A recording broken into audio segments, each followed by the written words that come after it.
This is 508, a show about Worcester. It's October the 5th, 2018. I'm Mike Benedetti, the co-host. This is Brendan Melican, the co-host. And this, today, is our guest, Worcester legend Joe Finneral. Hi, Joe. Hi, Mike. How are you? Good. Brendan.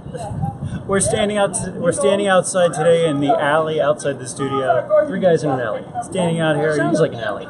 This is Worcester. It's a city on the move. There's a lot going on. Today, They're not actually moving. I know. Today, Okay. today on the show, I want to talk about Kelley Square, Worcester Transit, City Council agenda. Joe Finneral, what do you think? This all sounds good to me.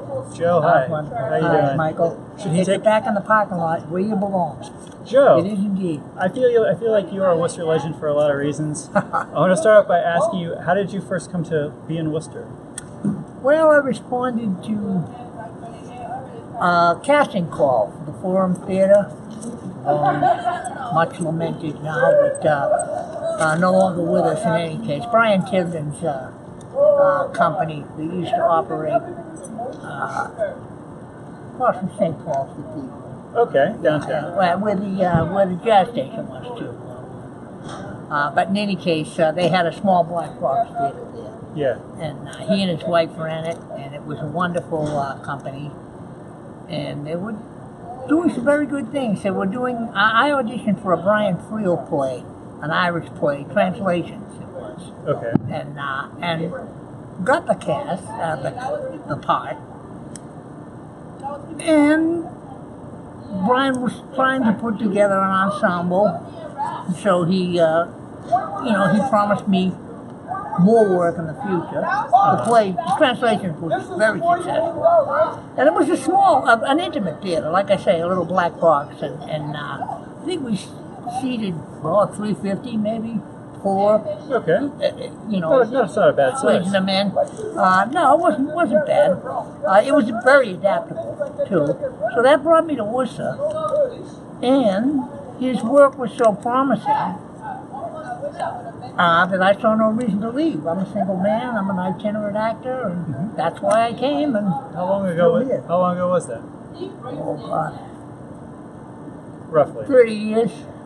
Maybe I worked with Forum for 10 years in various productions, on and off, behind the stage, front of the house, the whole deal, and on the stage, and I worked at Foothills also, which was the other small theater in Worcester, and worked at all the schools. Yeah. Eventually, I worked at theater being what it is, a small world. Right. I worked in all kinds of venues here in central New England and saw no reason to leave. So you like Worcester? It's a great New England town. I'm from Lowell originally, but I've bounced around all over the place. For the most part in the Bay Area out west, and did theater work wherever I was. I'm a single guy, and that's what I do. So that kept me here in Worcester, and I'm a New England person. I love the seasons, but. And like I say, they were a great company. They were doing a lot of contemporary stuff nobody was doing. Mm-hmm. Even at that point, Friel was contemporary. Now he's a sainted Irish. Okay. I don't even know. I think he's still alive, but he's not writing anymore. That's for sure. There's got to be a lot less theater happening in Worcester than back in those days. Yeah. I mean, like I know tonight somebody's doing Beckett. Beckett I hope stuff. to go. Yeah, I and hope so that to go. seems like the classy kind of theater stuff. But I feel like other than that, there's not. I mean, there's stuff comes into the Hanover.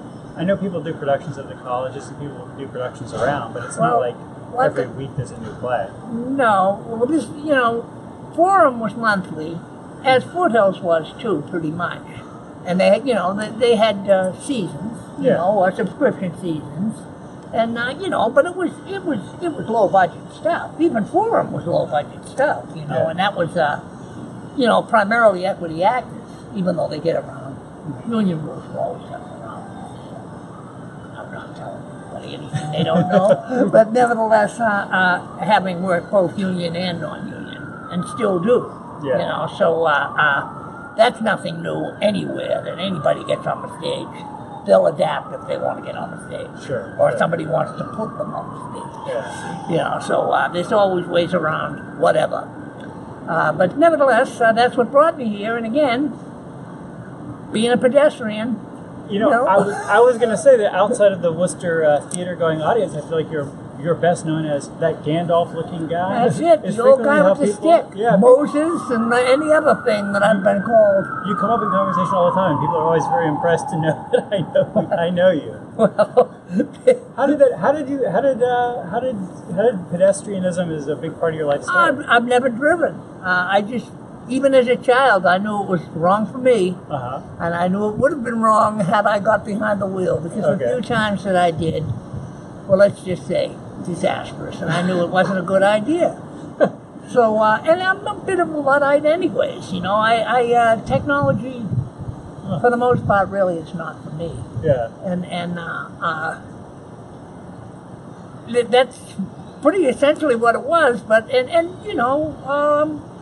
I'm a self-styled eccentric, and what with the stick, and I'm not exactly low profile. No, not at all. As a pedestrian, I'm recognized pretty much by everybody. Yes. Even if they don't know my name, even if I'm Moses or whatever else they want to call me, and believe me, they call me a lot. I walk around a lot, and people occasionally say, "Oh, did I see you on this street? Did I see you on this street?" I feel like with you, they would be like, "I saw you." There's no accidental Joe Finneral sighting. You see him or you don't. Well, in my dotage, I'm slowing down now, but I thought nothing about crisscrossing the town 3 or 4 times. From White City to Greendale, to West Boylston to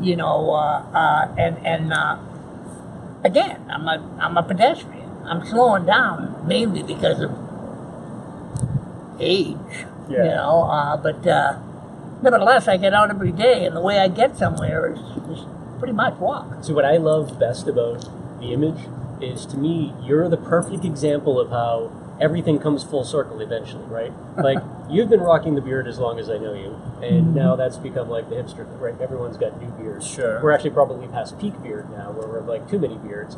You got the Wayfarers on, which I'm going to guess you've probably been a Ray-Ban guy. You're pretty much. But yeah, this is maybe my fourth. There's no more. But this is like they make them in Italy now. This is an OG hipster look that like just cannot be denied at all. And I mean, there should be young people lining up to sing your praises at every intersection when you stop for a crosswalk. You mean there isn't? I've always considered myself a baby beatnik too. I'm from Lowell originally, and that's of course Kerouac's hometown, and so we that were born and raised there took him very seriously, and still do. The whole ethic of freedom and friendship with a capital F. So I read plenty of Kerouac, but so for me it was Ken Kesey. That was like my first introduction. But it's the same sort of mindset, right? Like where I always kind of got a kick out of the introduction to a lot of folks with Ken Kesey and the Merry Pranksters was like this crazy out of left field hippie cat, but it really wasn't that at all. It was like that American flag shirt wasn't being worn with like a great sense of irony. It was being worn with a great sense of pride. That like understanding where you came from is what allows you to go in a different direction. Don't dismiss the irony, though, Brendan. Well, there's always a little bit of irony. The pride may be in first place, but I lived in the Bay Area for a long time too, some 20 years, and I'm no stranger to Kesey either. Yeah. And of course, Kesey was no stranger to Kerouac either. Right. Well, that lineage is fantastic. Yeah. Are combined. These are very literary people too, by the way. Even though they were thought of as the moment and Quran, the whole thing. Yeah. And there are those that know Kerouac and don't even know what a beatnik is or was. I feel like they dismiss that term anyways. That's how I feel like I've come full circle in my own life, where I finally got to the point where I bought a copy of the Electric Kool-Aid Acid Test for a young person, because when I mentioned it in a conversation, they looked at me like I was a crazy person. Like, now he's gone too. Yeah. Tom Wolfe's gone now too. A great interpreter, a secret guy that was behind the movement. Yep. And an interpreter.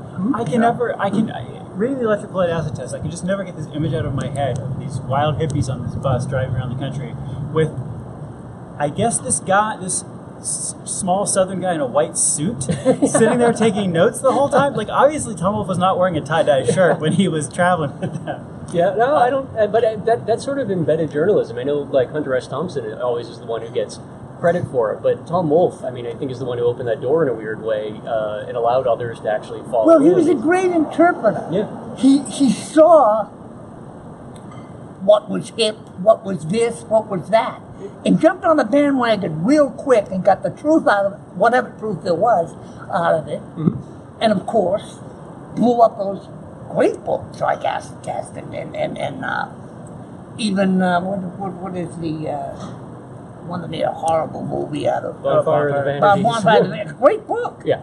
You know, which is very, of the culture, Mm-hmm. interpretive, and he himself was a great executive. One of New York City's, if not the world's, great literary exposers. Or exposers. Here's a question that I didn't realize you were from Lowell. So, like, do you feel as though being of, like, roughly the same generation, I mean, thereabouts, that is Lowell, is there something up there that happened in a moment in time in Lowell that, like, gave birth to Kerouac? That it was, could he have been born in Ohio and ended up becoming the same thing? Or what, is it somehow the story and the timing of Lowell that allowed somebody like him could have been born in Ohio, but nobody liked Jack Kerouac. Jack Kerouac is a creature of his environment, if nothing else. Right. And if I could compare him to another New England, it would be Emily Dickinson. Okay. I mean, the thing is, he hid from his religion. He was a mother's boy. He was completely family structured. Regardless of whatever wildness he pulled in the world, New York City specifically, whatever literary genre he might have promoted, if not started. And I think of her as a New Englander and her secretive familial life, which really wasn't that secretive, by the way. She was surrounded by some of the finest minds, the transubstantial people Transcendentalists. Transcendentalists. Right. Transubstantial. Where did I get that? That's a good word. I mean, that's a good one. Yeah, sure it is. But she was, deeply family oriented, and as literary as the day is long. Yeah. And of course, did beautiful, secretive things. And if you've ever read Dr. Sachs, for instance, which is another New England novel of Kerouac, Overtown in the City, which was his first novel, there's a sense of secret. I'm from New England, and I know the secret, but I'm not quite sure what it is, and I'm not quite sure I'm going to tell you. Yeah. And it's always there. It's something inherent. Yeah. It's our closeness and the brutality of our winters, and our ability to make a good fire. It has to do with all those things. Yeah. New England is notoriously literary, but are always scoffing and always more knowledgeable than the next, and always dismissing what's the greatest going. Now, if you know anything about the beatniks, the term itself, if they will admit to it, is a corruption of beatitude, which is holy. Really? Yeah. And as they did in what he called his spontaneous bop prosody, what they did was corrupt all these things that were corruptible, but they all held very holy and sacred. And that was their friendships, primarily, too. Their youthful friendships, the discovery of simple things like marijuana. Not that they discovered it, but it was also related deeply to Eastern thought. Sure. And the Dharma bums. Now put those terms together. Nobody ever put Dharma and bums together before, but it fit them perfectly. Because they understood, they were wise, they were smart, they were young, and they were friends. The beatniks were pretty remarkable people for such a short time. I consider myself fortunate that I had the opportunity to, I was just thinking of this when you were talking about some of these personalities and their point of origin. I had the good fortune to be able to spend some time with Jim Carroll before he passed. Jim Carroll. I saw him here in Worcester. Well, he used to come up here quite a bit, and I always seemed to be the guy who had a car available to pick him up at South Station in driving Worcester. But the stories... I would have known. But the stories were amazing, though, because it was, as chaotic and crazy as that external personality could seem, everything was still rooted and grounded in that Northeastern Catholic upbringing. Absolutely. And it was only 1 degree removed from a very similar, I think, upbringing that a lot of us had in New England and whatnot. Again, you had layers upon layers of chaos and amazing living on top of that, but that foundation never budged. And no doubt about it. And Carroll made a point of coming to the Commodore in Lowell, and he sang his song, People Who Died, and he sang, "This song is for you, my brother," to Jack Kerouac. Mm-hmm. These are people that died. So nothing falls too far. You know what I mean? And you read Carroll's poetry, and you know his abject, terrifying Catholicism. And that Kerouac made no bones about it at all. He was terrified of the homosexuality that was all around him, and his own homosexuality. Ginsberg, his mother, she wouldn't let him on the same street. And the thing is, how could Jack Kerouac explain homosexuality to his French-Canadian Catholic mother? Who didn't even speak English. She spoke Kanak. Which is, it was, he was indeed, he loved his mother above all else. But he was torn, because he knew inherently, essentially, that you're not a sinner if you're a homosexual. If you're gay, you're not damned. And this was a man that believed seriously in Roman Catholicism, or whatever we call it now. So those things, and Jim Carroll too, who, they're great writers that were tortured by these, what morality they inherited. They were brought up with. I wrote a couple of articles, one about Kelley Square and one about Cornelius Kelley. Okay. I don't know if we want to get into this topic today. We probably should just at least mention Kelley Square, because isn't next week the meeting that we're having on it? So if torches and pitchforks are going to come out, and we can have any say and play in the torches and pitchforks coming out, it seems like now would be the time to light them. All right. Well, and the other thing is that Cornelius Kelley, the October 13th is the 100th anniversary of his death, and there's going to be a memorial event in Kelley Square. It's a Saturday. That afternoon, there's a memorial for Cornelius Kelley. Some of the National Guardsmen will be out there. Really? The whole nine. Oh yeah. So this is what I got about the history of Kelley Square, the birth and growth of Kelley Square. The great Worcester writer James Dempsey called Kelley Square a 700-foot-long traffic complex into which 13 streets and approaches emptied, but it was not always so.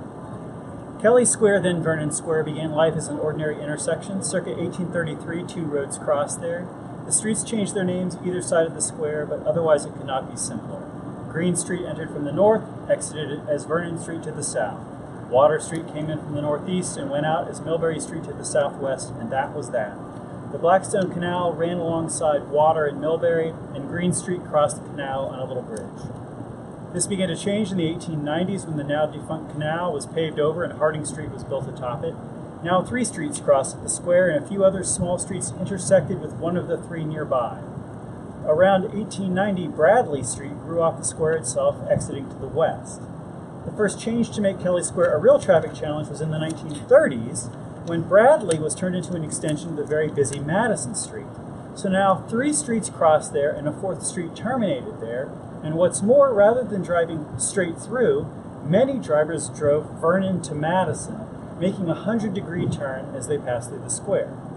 In the mid-50s, electric traffic signals were installed, and immediately complaints rolled in from business owners, politicians, and drivers. The signals only made traffic worse, and eventually they were removed. The masterstroke of chaos came in the 1960s.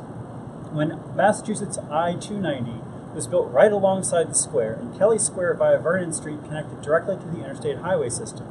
This not only brought many more drivers, but drivers who had to transition immediately out of highway mode to city mode via a difficult and unique intersection. It looks like Kelley Square will go through more revisions in the next couple of years as a minor league baseball field and a complex of other buildings go up in the mostly vacant area along Madison Street. And that's what we've got a public meeting coming up about this week. So I'm thrilled that you, of all people, wrote that, because even if you made it all up, which I'm going to assume you probably did. I made up none of that. You did it with a sense of authority and honesty that I'm going to adopt it as being, there is no argument. The problem with this whole conversation is going to be very much that we've got a lot of people in the city, many of whom I hold in the highest regard. You don't change things, right? Like, some things just aren't meant to be mucked with. This is one of those important ones, though, where I think it's important that people realize that over the last century, there's probably nothing that's been mucked with more and only providing worse and worse outcomes as it's been messed with.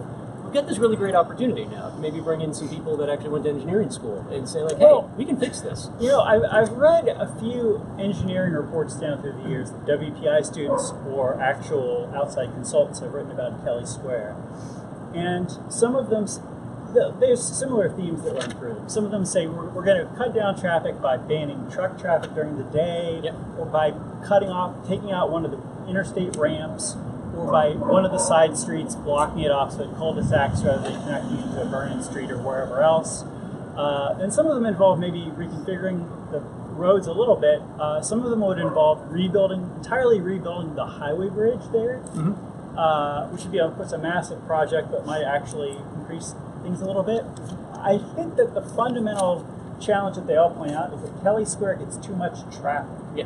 And even if Kelley Square were a hyperspace bypass, that every car magically moved through it smoothly, it would still be a nightmare. One friend of mine was saying, there's a certain kind of rotary that you do, and if you do this kind of single lane rotary, we achieve world peace. And my response is to say that, I think that this is true. I'm sure there's ways we could improve it, and there's smart traffic things we can do, but I don't think anybody should go into it thinking that a single lane rotary or anything else is a silver bullet. How about a hamburger roundabout? That's the kind of roundabout where there's one straight lane that goes right through the middle. You don't see them very much in the U.S. They're starting to build it there, but it kind of is a hamburger roundabout. Okay. Right? Because there's one road that really goes through there, and everybody else is kind of hoping that they can get in there. But in this case, you would actually be a structured going around, not just a meandering about, everyone going their own way. This is the challenge: is that everything that might make Kelley Square feel safer is going to slow down that Vernon to Madison traffic, and so it's going to back up traffic onto the interstate. So, like I was saying, for this metaphor of the silver bullet, which is to say that maybe the hamburger roundabout or any other suggestion is in fact a silver bullet. But the problem is that a silver bullet is good when you're hunting a werewolf.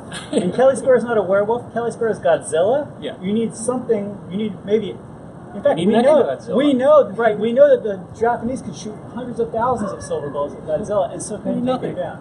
You don't have Mothra on your team. If you don't have Mechagodzilla, then you got nothing. I think the first one was an oxygen bomb, which destroys Godzilla, which is not what we want to do to Kelley Square. Can we substitute our Flecker for Godzilla? I mean, he's developing pretty badly down there, isn't he? I'm not sure if I'm comfortable with this comparison. I feel like Alan Fletcher is like Godzilla in some of the later Godzilla films, where maybe Godzilla is kind of a friend to children. But maybe he can destroy everything, but also is kind of a friend to children. Don't get me wrong, Alan. I love you dearly. Nevertheless, he's certainly got the hook in down there as the building goes up. It's true. And it looks good, too. You used to live down in the neighborhood, yeah? Absolutely. Milbury Street knows me well. And, Bob Largess is a good friend, and a promoter of the arts, by the way. And the ship room was, is open to this day for any performer of any stripe. Right. Bob's a dear friend and a benefactor, and I love Kelley Square. It was never dangerous to me, other than its alcoholic content. Yes. That's the thing that's more likely to kill you. The Milbury Street Shuffle is far more likely to kill you than rush hour passing through Kelley Square. As a pedestrian, I got to cross that street in high traffic easily. Well, I feel like that's as high of a endorsement. I mean, that's as much of an endorsement as you're going to get, at least for the pedestrian friendliness of Kelley Square. Changes in the air. That I think is the direction that conversation needs to actually head. Is initially why was Kelley Square there? Because trolleys, horses, whatever. It was designed a certain way to handle a different kind of traffic. The highway, I think, is a similar conversation that needs to happen in parallel.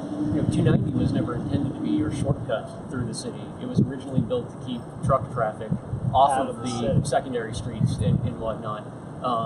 There are probably a lot of things that need to happen there. Simultaneously make sure people understand how we got to where we are, and then take a real look at the things like the traffic volume and density that are going to dictate where we go from here. But I mean, honestly, it seems to me like if there is a silver bullet, it's more of a silver.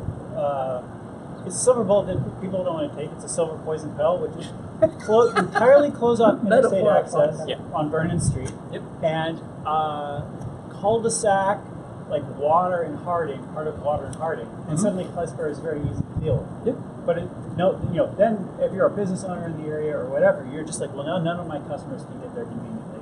Now you're jamming traffic in some other on-ramp to the city of Worcester. Yeah. But Kelley Square is going to be in great shape.